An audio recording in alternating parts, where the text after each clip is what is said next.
말이기도 하고.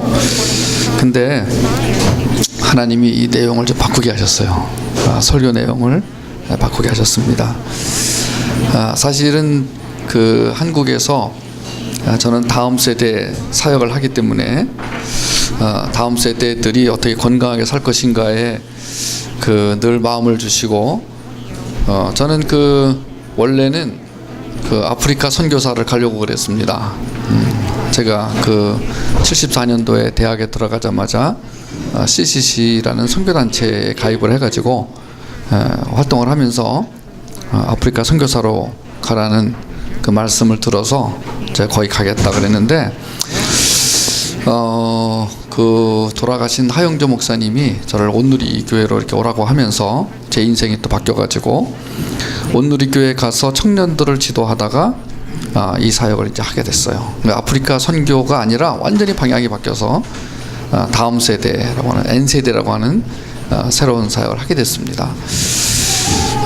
여러분 아시다시피 참 육체의 장애는 장애도 아니에요. 사실은 한국의 다음 세대들은 정말로 마음 아플 정도로 죽어가고 있습니다.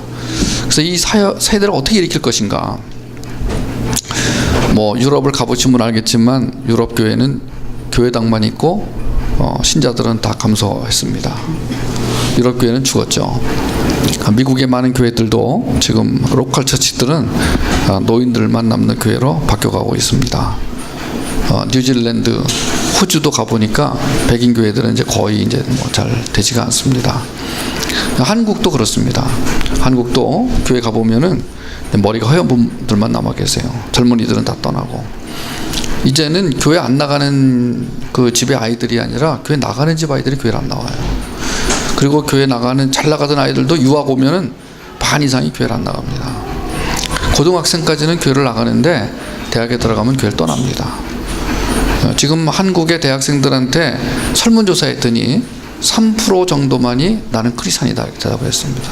한때는 한국 교회 기독교인이 25%다 그래가지고 1,000만 명이 넘는다 그랬는데 다 허수였던 것이 드러나고, 지금 교회 나오는 사람들 중에도 정말 예수님의 생명이 있는가 없는가 의심할 정도로 한국 교회는 많은 문제를 보여주고 있습니다. 그러는 가운데 저는 이제 한국 사회를 바라보면서 참 기적을 이뤘죠. 지금 달러가 이제 1달러에 1,022원까지 내려갔는데 아마 900원까지 내려갈 거라고 지금 보고 있습니다. 900원이면은 IMF 이전으로 돌아가는 거죠. 여러분 1원만 내려가도 한국 경제가 휘청거린다 그랬는데 지금 어마어마하게 지금 한국 돈이 올라가죠. 지금 약 3년, 4년, 5년째 경상수지 흑자. 어떻게 조그만 나라가 수출을 많이 해가지고 이렇게 돈을 많이 버는지 알다가도 모를 일이에요. 한국은 정말 기적 같은 나라예요. 코딱지 많은 나라가 차도 팔고 배도 팔고 한국 와보시면 알겠지만 놀라울 정도로 경제 성장이 이루어졌어요. 정말 여기 한 10년 정도 한국에 안 오셨던 분들은요, 한국에 와가지고 깜짝 놀랍니다.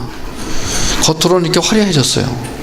그런데 최근에 한국 사회를 바라보면서 제가 이건 아니다. 그래서 특히 저는 주일 낮 예배를 부탁하는 교회에 가서 최근에 이 제목으로 제가 설교를 하게 됩니다. 저녁에 오후에 강의할 때는 제 전공은 다음 세대입니다. 그래서 지금 여기서 예배 끝나고 또 오후에 에너함이라는 교회 가서 집회를 할 때, 그때는 또 이제 다음 세대와의 어떻게 커뮤니케이션을 잘할 것인가, 자녀를 잘 키우는 것이 가정의 목표니까. 그러나 오늘 낮에는 제가 회개합니다라는 제목으로 말씀을 전하려고 합니다.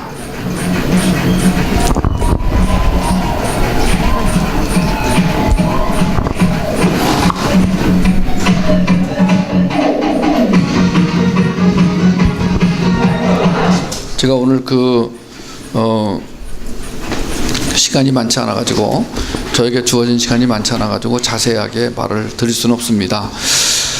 먼저 오늘 아침에 제가 드리고 싶은 말씀은 한국의 문화입니다. 한국의 문화. 지금 한국의 대중문화가 엄청나게 발전했습니다. 한국에서 만든 가요가 뭐 브라질, 아르헨티나, 심지어는 아프리카에서도 불려집니다. 최근에 한국에서 만든 별에서 온 그대라는 드라마는 중국을 다 뒤집어놨어요. 원래는 그 중국에서 그 방송을 하지 못하도록 공중파에서 막았는데 이게 온라인으로 그 서비스했는데 1억 명이 봤어요. 그 드라마의 주인공인 김수현 씨는 5억 원을 받고 초대받고 비행기가 전세로 오고 경호원이 따라 붙고 중국 전체가 뒤집어졌어요. 그래서 중국의 6번째 서열인 왕치산이라는 사람이 인정했어요. 한국은 우리보다 문화가 뛰어나다. 그런데 그 드라마에 있는 내용은 중국의 걸 가져갔다. 사실은 제가 이런 내용을 강의를 하는 것이 청년들한테 가서는, 왜냐하면 미국에 사는 애들도 지금 막 한국 드라마 보고 막 한국 가요 듣고 그러는데 그게 뭔지 아니? 저는 창피해 죽겠어요. 한국의 문화가 지금 전 세계로 퍼지면서 선교사들이 지금 막 좋아서 난리예요. 한국 드라마 때문에 선교하기가 좋아졌다는 거예요. 한국 가요 때문에 선교하기가 좋아졌다는 거예요. 그런데 그 내용은 너무 쓰레기 같은 것들이고, 이건 도대체 제가 얼굴을 들고 우리 한국의 문화가 자랑스럽습니다라고 말할 수가 없어요. 여러분, 그 크레용 팝이라는 이 가수들은 이제 미국의 레이디 가가의 콘서트에 초대받아가지고 앞에서 한 30분을 공연합니다. 레이디 가가는 세계적인 가수잖아요. 그 사람은 아버지에게 상처받아가지고 사춘기 때 아버지가 자기 엄마 외의 여자와 성관계하는 것을 보고 충격을 받았는데, 그래서 그런지 레이디 가가는 무대에 올라올 때마다 성적인 퍼포먼스를 합니다. 옷 다 벗고 남자들하고 이상한 포즈를 취하고, 아버지에게 상처받으면 어떻게 한다는 걸 보여준 사람들이 많아요. 마이클 잭슨도 그렇고, 한국의 김용옥 교수도 그렇고, 스티브 잡스도 그렇고. 사실 제가 그쪽 부분의 강의를 여러분이 해드리면은 여러분 자녀들은요 사실 굉장히 건강한 거예요. 제가 오늘도 이렇게 쭉 봤습니다만은 육체의 장애는 장애도 아닌 거예요. 겉은 멀쩡한데 이 속에 병든 사람들이 너무나 많아요. 여러분, 저는 이런 문화들이 한국을 대표하는 문화다. 어떻게 얘네들이 레이디 가가의 콘서트에 초대받아가지고 지금 막 뜨고 있는데 어떻게 이런 노래를 만들어 부르냐? 그럼 이 노래가 뭐냐 도대체? 최근에 미국에서 만든 만화 영화가 한국에서 대히트를 했어요. 한국 이름으로는 겨울 왕국, 영어로는 프로즌이라는 디즈니 애니메이션이에요.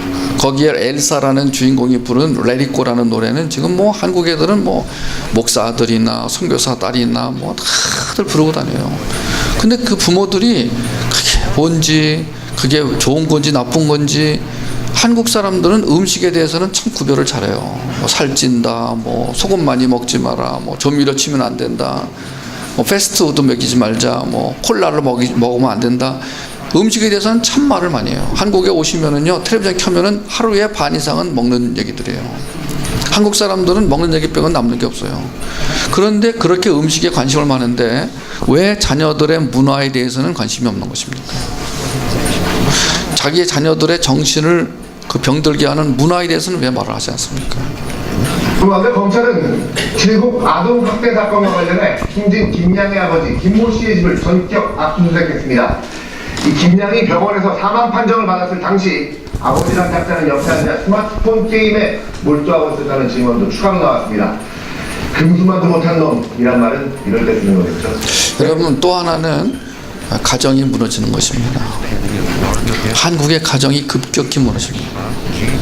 교회를 나가는 사람이나 안 나가는 사람이나 그 해체되고 깨어지는 가정이 너무나 많습니다. 부모가 헤어지면 자녀들은 엄청난 상처를 받아요. 여러분, 지금 이런 사건은 한국의 엮이는 가정의 대표적인 사건이에요. 지금 여기 나온 가정은요, 아버지가 이제 이혼을 하고 새 여자를 이제 들였는데, 새로 들어온 여자가 전처의 딸을 밟아 죽인 거예요. 전처의 딸을 말 안 듣는다고 세탁기에 집어넣고 돌리고 발로 밟아 죽이고, 그럴 때 아버지라는 사람은 옆에서 컴퓨터로 게임을 하고. 여러분, 이 사건은 한국 전체를 충격에 몰아넣었어요. 어떻게 이럴 수가 있나? 이 가족의 제일 큰 딸, 초등학교 6학년짜리 큰 딸, 그다음에 죽은 둘째 딸, 그리고 새엄마가 와서 낳은 셋째 딸, 이 아이들은 전부 지금 엄청난 상처를 받았어요. 이런 사건이 벌어지면 사람들은 막 손가락질해요. 자기도 그러면서. 한국의 지금 가슴 아픈 모습 중에 하나는 가정이 무너지는 거예요. 가정이 무너지면 다 무너집니다. 엮이는 가정. 아버지 엄마가 있는데 브로큰 패밀리가 아니에요. 디스펑셔널 패밀리예요. 엮이는 가정의 특징은 아버지 부재. 거꾸로 말하면 부재형 아버지. 아버지가 있어요. 아버지가 있는데 부재형 아버지예요. 부재형 어머니, 부재형 대화. 세 가지 특징이 있어요. 부재형 아버지, 부재형 어머니, 부재형 대화. 부부간에 가족간에 대화를 하기는 해요. 근데 진짜 해야 할 대화 2차 대화를 하지 못하고 1차 대화만 해요. 1차 대화는 팩트 중심이고 2차 대화는 필링 중심인데, 여러분 아무리 뭐 대화가 많이 해도 대화가 아닌 것은 아니에요. 근데 그런 것들에 대해서 한국 사회가 배운 적도 없고, 그리고 전부 먹고 사느라고 힘들어가지고 이 사람들은요 힘들 때는요 큰 문제가 발생하지 않아요, 사실은요. 근데 문제가 좀 풀리고 먹고 살만하면 그때부터 여기저기 쑤시는 거예요. 그때부터 후유증이 나타나는 거예요. 가난할 때는 남자가 바람 잘 안 피워요.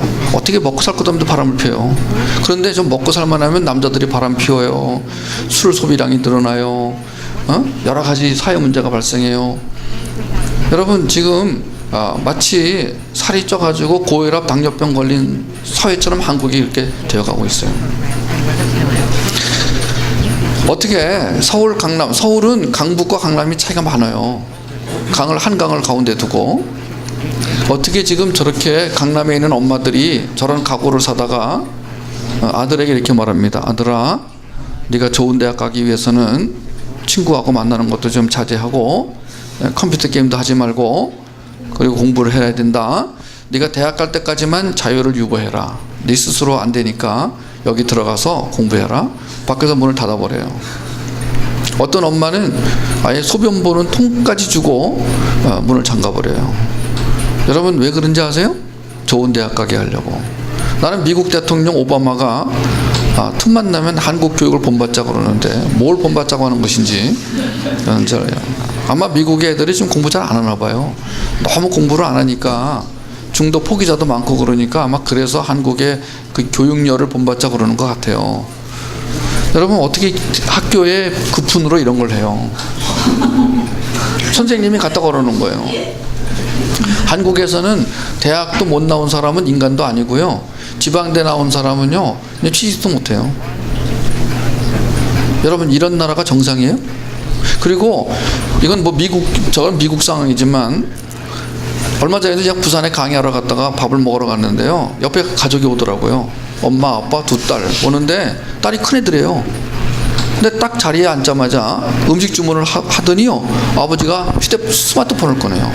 스마트폰 꺼내서 그때부터 스마트폰 가지고 이제 뭐 돌리기도 하고 뭐 올리기도 하고 뭐 하는데 아버지가 그러니까 두 딸도 다 스마트폰을 꺼내요. 엄마 혼자서 할 게 없는 거 엄마는. 이런 가정을 무슨 가정이요? 해체된 가정, 엮이는 가정이에요. 밥 먹는 내내 아무 말도 안 하고 아버지 두 딸은 스마트폰이에요. 여러분 스마트폰은요 2007년도에 스티브 잡스가 만들어낸 거예요. 스마트폰은 전화기가 아니에요. 컴퓨터예요. 지금 컴퓨터가 어디까지 갔냐면 컨택트 렌즈로 갔어요. 이게 2007년도에 역사가 바뀐 거 아시죠? 미국에 사는 분들이 미국을 너무 몰라요. 미국이 전 세계에 어떤 영향을 주는가를 전혀 모르고 살고 있어요. 이런 얘기하면 나 한국 건 줄 아는데 거의 대부분 미국에서 시작한 것들이에요. 스티브 잡스가 혁명을 일으켰잖아요. 미디어 혁명, 정보 혁명, 문화 혁명. 근데 그 피해가 제일 많은 게 한국이에요. 스마트폰 때문에, 스마트폰은 전화기가 아니에요. 욕망이에요. 그래서 앞으로 엄마 아버지들은 애들 보는 앞에서 내 전화기 어딨니 그러지 말고 내 욕망 덩어리 어딨니 그래야 돼요. 왜냐하면 거기다가요 38만 5천 개의 애플리케이션을 담을 수 있는 앱스토어를 만들어 놨어요. 이 애플리케이션이 욕망이에요. 어른들은 겨우 3개 4개 앱 담아가지고 그거 갖고 자랑하는데 38만 5천 개를 담을 수가 있어요. 근데 이게 계속 발달해요. 왜냐하면 삼성하고 애플하고 지금 붙어가지고 누가 이기나. 삼성 갤럭시하고 애플 아이폰하고 지금 붙어가지고요. 여러분 조그만 나라가 전 세계에서 가장 조그만 나라가 지금 미국하고 붙어가지고 지금 이기고 있는 그게 스마트폰이에요. 이게 경쟁이 될 때마다 죽어나는 건 애들이에요. 그거 가지고 뭐 하겠어요? 여러분 한국에 오시면 전철 타면은 두 민족이 나눠져요. 한국엔 두 민족밖에 없어요. N세대와 비N세대. 장애인과 비장애인.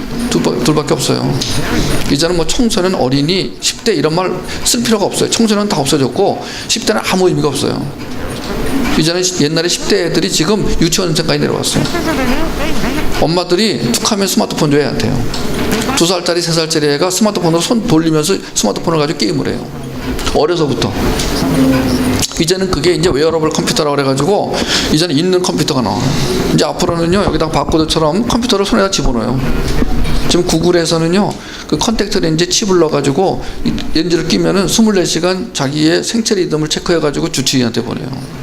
여러분 지금 컴퓨터가 어디까지 가는지 아무도 모르잖아요.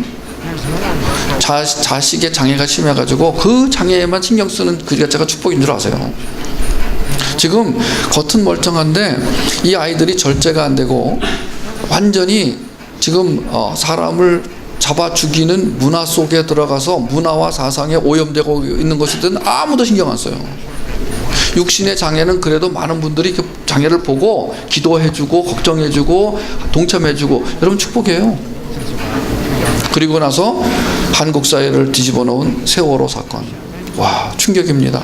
제가 중국의 연변과학기술대학교 교수입니다. 연변과기대 가서 학생들하고 교수들한테 강의하는 동안에 이 사건이 일어났어요. 그럼 어떻게 이런 일이 일어날 수 있어요?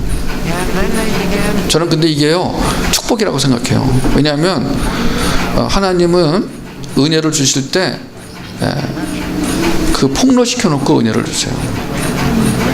한국이 지금 개망신 당했어요. 뭐 삼성이 뭐 스마트폰을 만들고 뭐 현대가 자동차를 만들고 조그만 나라가 경제가 부흥하고 까불지 말라요. 여러분 하나님은요 항상 우리한테 하시는 말씀이 너희는 나의 백성이 되고 나는 너희 하나님이 될 것이다. 하나님은 의지의 하나님이세요. 하나님이 의지를 갖고 성경에 이 정기적으로 적어놓은 게 뭔지 아세요? 얘들아 니네들이 누군지 아니? 내 백성이 될 사람들이야. 하나님은 우리를 하나님 백성으로 만들고야 마시겠다는 거예요. 그 백성으로 만들어 가시는데 폭로라는 작전을 쓰시고 고난이라는 작전을 쓰세요. 그럼 폭로당할 때 감사해야 돼요. 발가벗겨질 때 감사해야 돼요. 다윗이 그런 사람이었어요. 하나님이 다 발가벗겨가지고 완전히 폭로시켜가지고 그때 그가 나가서 하나님 앞에 나가서 무릎 꿇고 뭐 했어요? 여러분 이 세월호 사건은요 한국 사회를 지금 다 뒤집어 놨어요. 지금 소비도 안 되고 지금 한국 국민 전체가 지금 침통에 빠졌어요.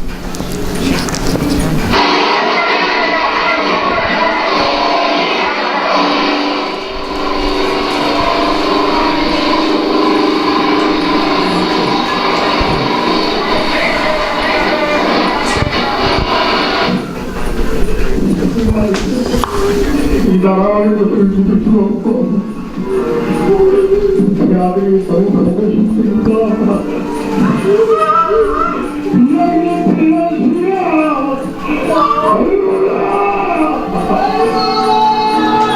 이 사건이 터졌을 때 우리 아이가 청소년에서 절대 애들 나중에 먼저 안 좋아요.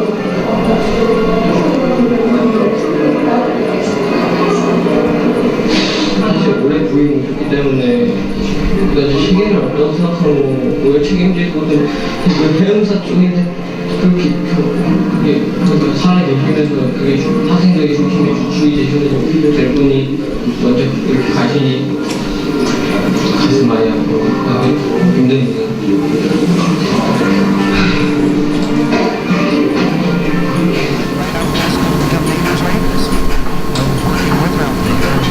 네. 사후 200제입니다.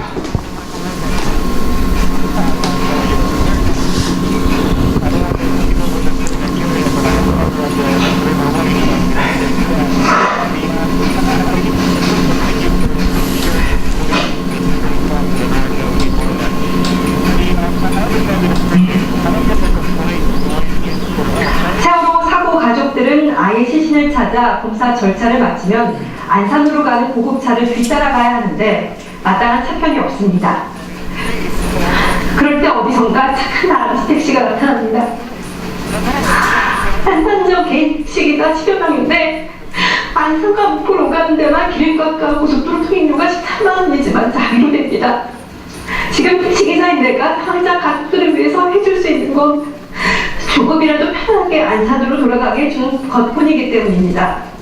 4시간을 넘게 달려야 하는 차 안에서 위로의 말도 건네기가 어렵고 그저 눈물과 침묵의 흐를 뿐입니다. 그래도 다람쥐 택시는 계속해서 달립니다. 이렇게 분노와 절망을 감사와 희망으로 바꿔주는 이들이 있어서 대한민국은 상처를 치유할 힘이 있음을 아직 확신합니다. 우리 아이들을 포함해서 무고한 목숨을 눈앞에서 잃었습니다. 그리고 모두가 아파했습니다. 세월호 참사로부터 자유로운 대한민국의 국민은 아무도 없기 때문입니다. 그 차디찬 바다 밑에서 어른들의 말을 믿고 어른들이 구해주기를 기다렸을 아이들과 아직 그날의 공포에서 벗어나지 못하고 있을 생존자에게 드리고 싶은 말이 있습니다. 부끄럽고 무기력한 어른이라 죄송합니다. 지켜주지 못해 미안합니다.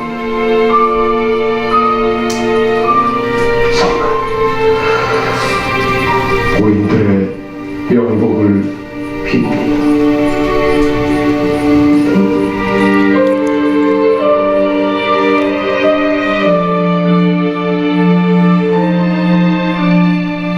제가 한국의 이런 여러 가지 모습들을 쭉 생각하고 있었는데 갑자기 하나님께서 저에게 이런 단어를 떠올리게 하셨어요. 회복과 회개. 지금 한국은 회복이 필요한 시점입니다. 그럼 어떻게 회복될 수 있을까요? 리커버리. 힐링이 아니라 리커버리입니다. 치유가 아니라 회복이에요. 치유란 말을 할 때는 내가 뭘 어떻게 하는 게 들어가요. 회복은 하나님이 해주셔야 돼요. 그리고 회개. 역대하 7장 14절에 내 이름으로 일컫는 내 백성이 그들의 악한 길에서 떠나 스스로 낮추고 기도하여 내 얼굴을 찾으면 내가 하늘에서 듣고 그들의 죄를 사하고 그들의 땅을 고칠지라 약속하셨어요. 회개라고 하는 것은 좀 이따 말씀드리겠지만 그냥 우는 게 아니에요. 울부짖는 게 아니에요. 여러분 지금 한국에서는요 서로를 비난합니다. 특히 그 혼자 빠져나온 이준석 선장. 어떻게 인간이 그럴 수 있냐? 그럴 수 있어요. 왜냐면 그 사람들은 구원파예요. 구원파는요 내가 구원받았으니까 나는 뭘 해도 괜찮다가 구원파예요. 나는 구원받았으니까 할렐루야예요. 다른 사람은 어떻게 되든지 말든지 나만 구원받았으면 되는 거예요. 이게 구원파예요. 이번에 나는 감사한 것 중에 하나가 구원파가 속속들이 드러났어요. 수많은 사람들이 이단과 사이비에 빠져가지고 지금 뭐 물질 갖다 바치고 지금 노예처럼 살아가는데 한국을 지금 장악하고 있는 이단 중에 하나인 구원파가 좀 다 드러났어요. 왜 저 사람들이 저렇게 했는가가 다 드러났어요. 여러분 그 사람이 어떤 행동을 할 때는 그 뒤에 이유가 반드시 있는 거예요. 저는요 누구를 지적하고 지금 나무라고 욕하기 전에 하나님이 저에게 주신 말씀은 네가 먼저 회개해라.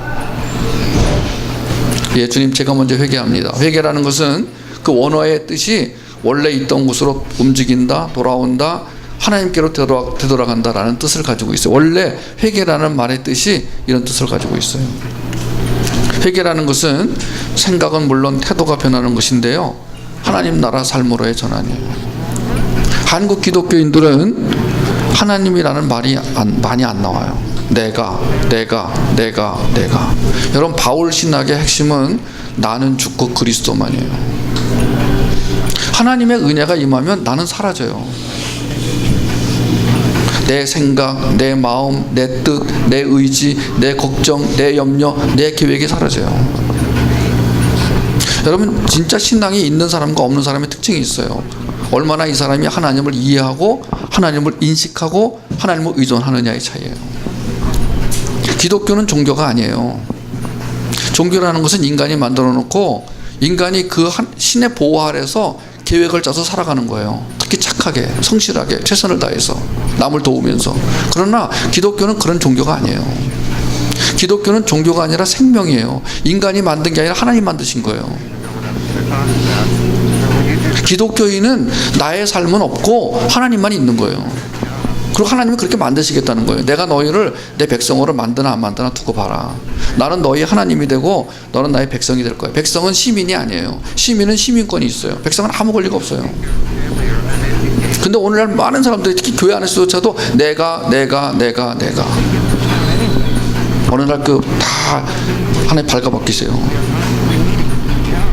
그리고 이렇게 고백하게 하세요. 난 이거밖에 안 됩니다. 주여, 난 아무것도 아닙니다. I am nothing으로 가는 거예요.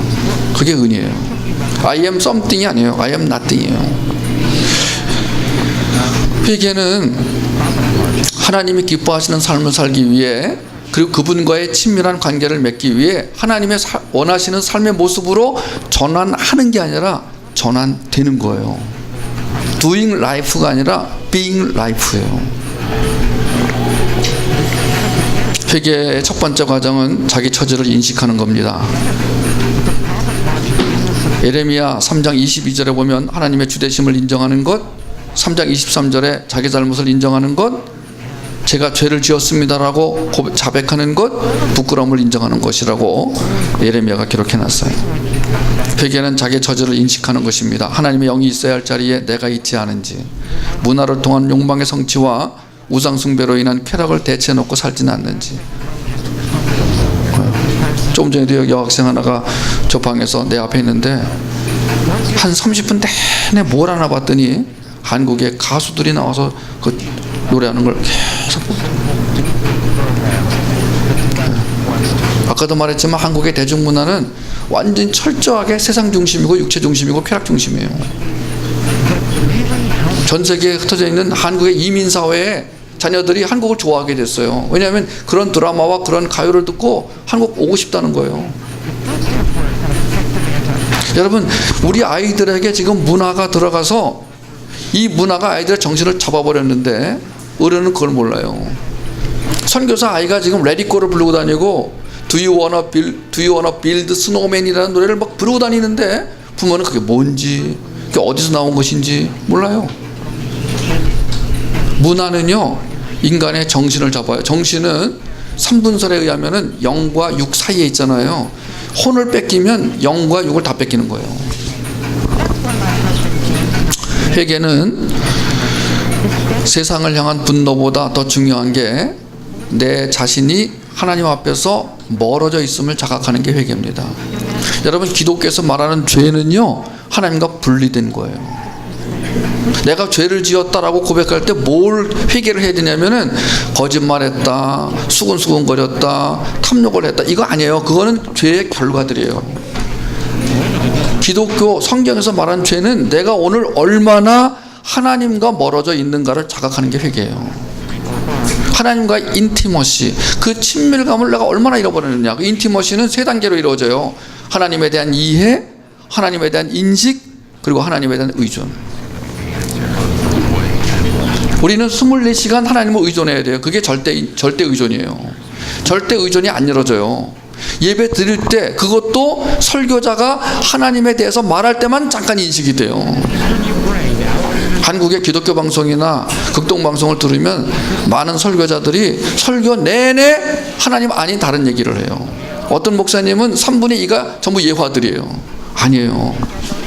우리는 24시간 하나님에 대한 이해, 하나님에 대한 인식, 하나님에 대한 의존, 그게 백성이에요. 하나님의 백성의 그 표시예요. 그래서 우리 안에 어떤 문제가 있잖아요. 어떤 고난이 있어요. 내가 풀기 힘든 문제가 있어요. 감사하셔야 돼요. 왜냐하면 그 문제를 통해서 우리는 하나님을 인식하고 하나님을 의존하게 되거든요. 그 하나님을 의존하라고 그 문제를 주신 거예요.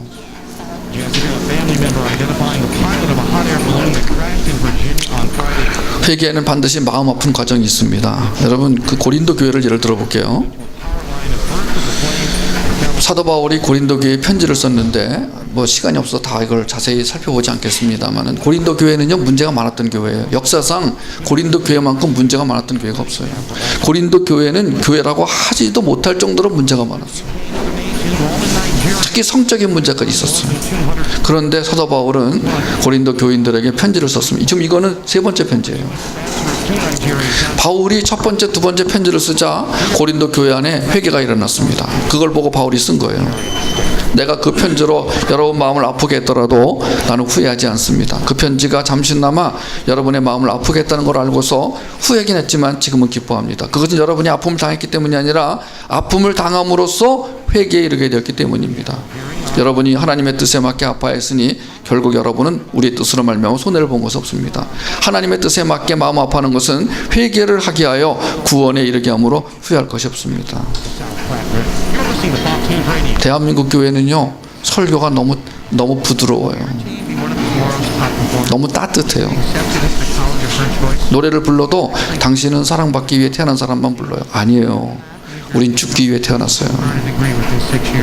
신앙은 날마다 죽는 것이지, 여러분 우리가 이 땅에 온 목적은 훈련받으러 온 거예요.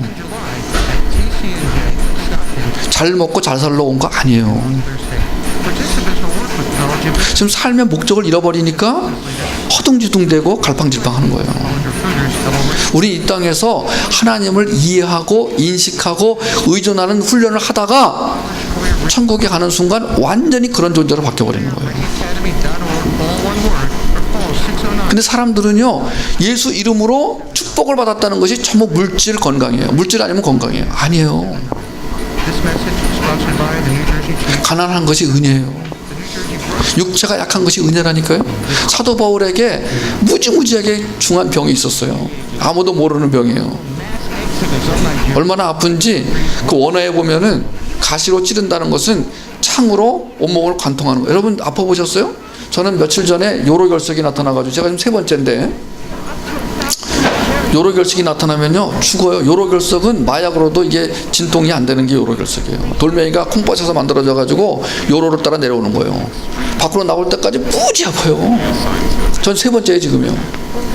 첫 번째는 몰라서 그냥 그렇게 아프다가 병원에 갔고 밤새도록, 두 번째는 터키 가서 강의하러 갔다가 아파가지고 또 아팠고, 이번에는 제가 아프자마자 성모병원에 갔어요. 거기 사랑의 교회 새로 지은 교회를 지나야 이제 성모병원이 나와. 우리 집에서 이제 가는 30분 걸리는데, 밤에 가가지고 응급실에 갔는데요 의사가 진통제를 주고 사진을 찍었는데 그 다음날 가보니까 조그만 돌이 보이더라고요.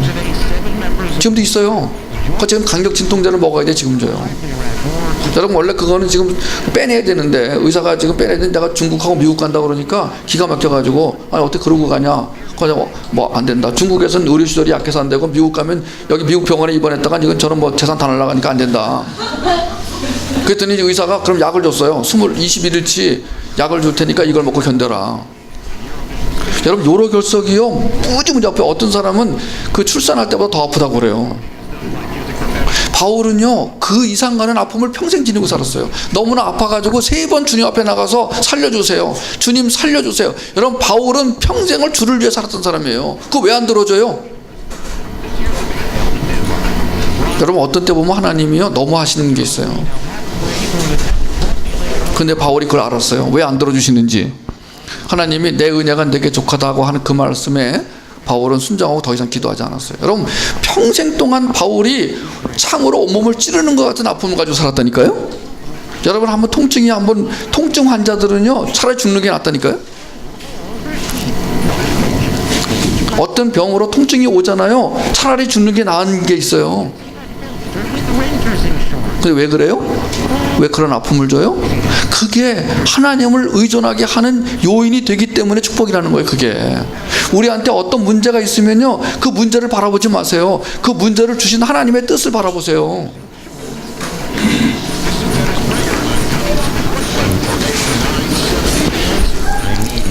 한국 사회가 지금 다 난리가 났어요. 지금 아마 박근혜 대통령 지금 지지율이 65%에서 40% 떨어졌는데 지금 아마 이렇게 나가다가는 박 대통령 나가라고 지금 국민이 저기 탄핵해가지고 나가라고 할지도 몰라요. 지금 무능한 정부 지금 물러가라고 지금 계속 야당도 지금 공격을 하고 온 국민이 지금 난리예요. 박근혜 대통령이 지금 그 독일에 갔다 온 뒤로 지지율이 65%까지 올라갔어요. 역대 대통령 중에 최고로 올라갔다가 지금 뚝 떨어졌어요. 한국 사회가 지금 완전히 소비도 안 해. 그렇게 쇼핑 많이 하던 민족이요. 지금 쇼핑이 뚝 끊어져가지고 모든 장사하는 사람들 죽을 지경이에요. 근데 뭐예요 지금? 근데 크리스찬들은 지금 뭐 해야 돼요? 회개하라는 거예요. 근데 기독교인마저도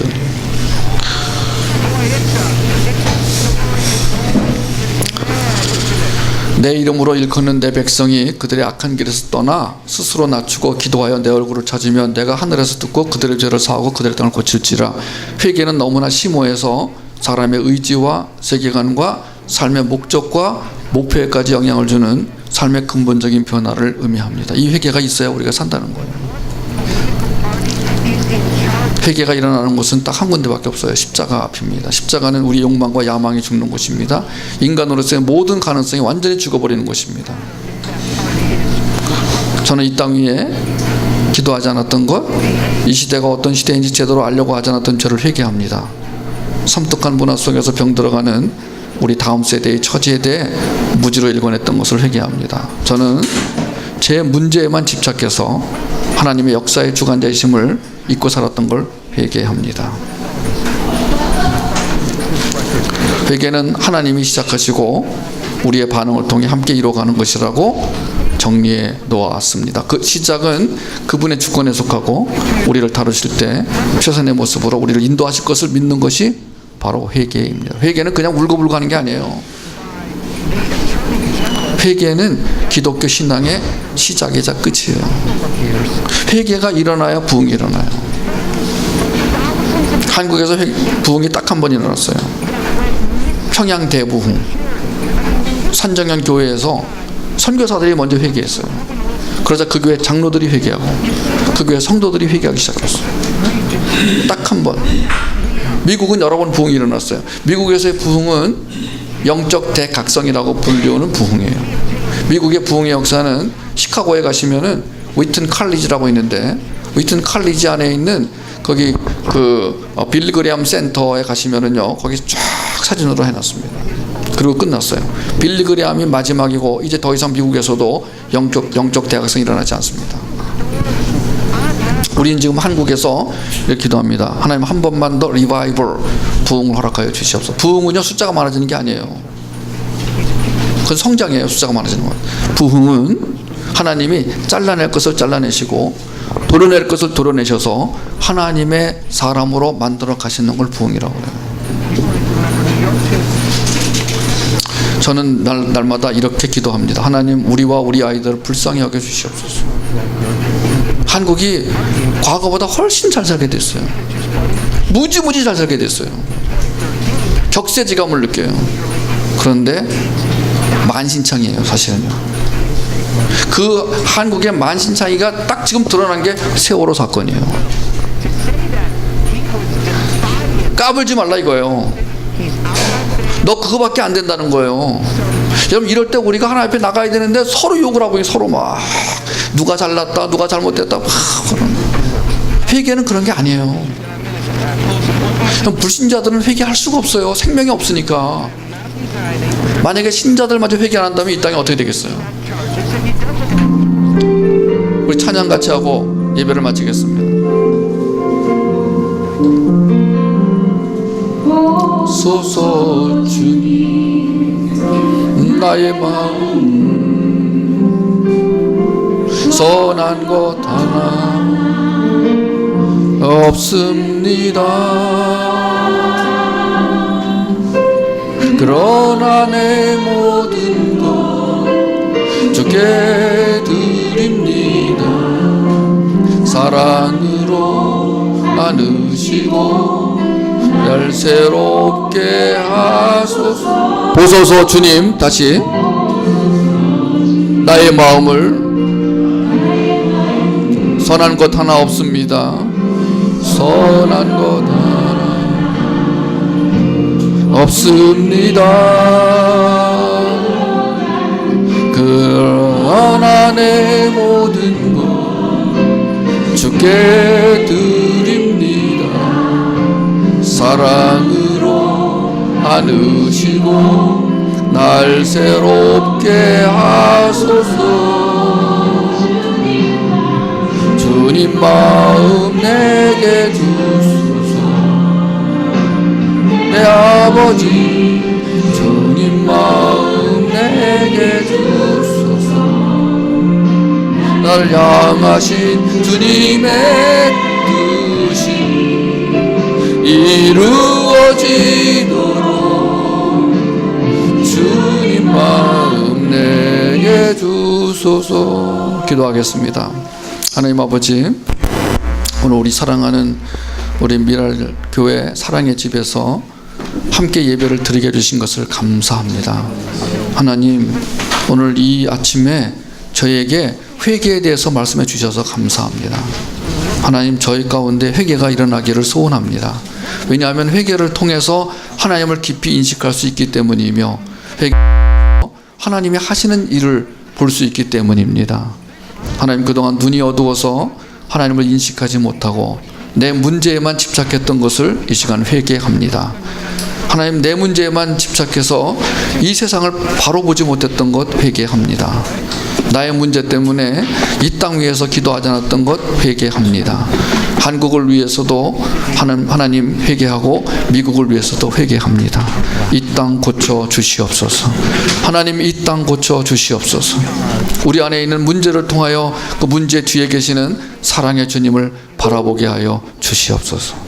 예수 그리스도의 이름으로 기도하옵나이다. 아멘.